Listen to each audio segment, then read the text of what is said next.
देश की वो 6 महिलाएं कौन है जिनका नाम सुनते ही लोग शादी से पीछे हट जा रहे हैं। नंबर 1, यशस्विनी। 19 साल की यशस्विनी 37 साल के लोकनाथ सिंह नाम के व्यक्ति से घर वालों की मर्जी के खिलाफ जाकर शादी करती है। शादी के कुछ महीने बाद ही लड़ाई झगड़े शुरू हो जाते हैं। बात इतनी आगे बढ़ जाती है कि वो यशस्विनी को ये तक कहता है कि अगर तुम मेरे साथ नहीं चली तो तुम्हारी माँ को ले जाऊंगा। जिसके बाद माँ बेटी मिलकर लोकनाथ के खिलाफ प्लान बनाते हैं और उसे रास्ते से हटा देते हैं। बाद में पता चलता है मामला अवैध संबंध से भी जुड़ा था।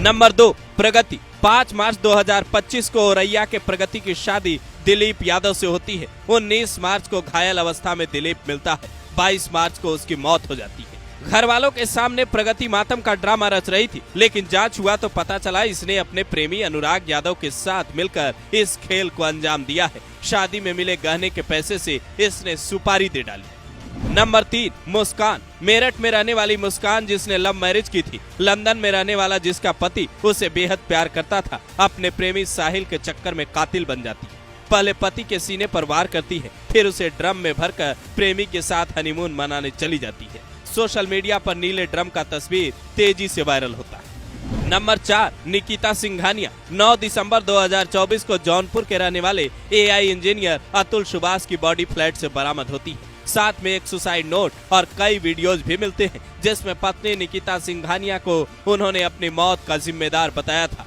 पुलिस निकिता को पकड़ पाती उससे पहले ही वो लोकेशन बदलने लगी। किसी तरह पुलिस के हाथ उस तक पहुंचते हैं और परिवार वाले भी उसके पकड़े जाते हैं, पर बाद में मामला अदालत पहुंचता है और कुछ दिन बाद ही निकिता सिंघानिया और उसके परिवार वालों को जमानत मिल जाती है। बच्चे की देखभाल का हवाला देकर निकिता जमानत की अर्जी लगाती है, जिसका अतुल सुभाष के परिवार वाले विरोध करते हैं, लेकिन जमानत आखिरकार मिल जाती है तो कई लोग सवाल भी उठाते हैं। नंबर 5, प्रतिमा सिंह। जनवरी 2025 में अम्बेडकर नगर से एक व्यक्ति की बॉडी मिलती है। जांच में पता चलता है मृतक का नाम अजय सिंह है और पोस्टमार्टम रिपोर्ट में खुलासा होता है ये सामान्य मौत नहीं है। पत्नी प्रतिमा सिंह शुरुआती जांच में खुद को ही पीड़ित बता रही थी, लेकिन जैसे ही कॉल डिटेल खंगाला गया, पता चला अजय सिंह को मारने वाले आकाश यादव के साथ प्रतिमा का अवैध संबंध था। आकाश यादव ने पुलिस को बताया अजय टोका टाकी करता था, इसलिए एक दिन जब वो बाजार से लौट रहा था उस पर हमला कर उसे नहर में फेंक दी। इस कबूलनामे ने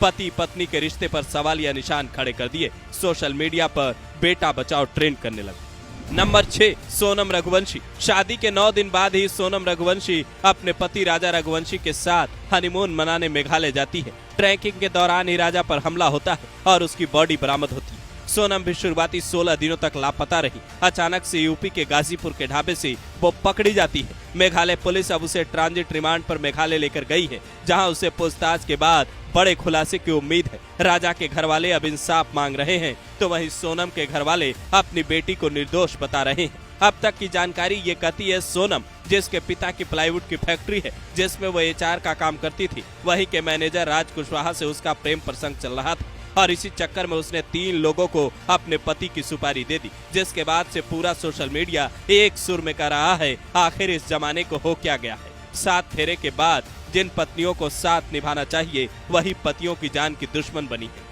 आखिर इसका जिम्मेदार कौन है? घर, समाज, परवरिश, पश्चिमी सभ्यता या फिर फिल्म, सिनेमा और ओटीटी कंटेंट पर दिखाए जा रहे गलत वीडियो?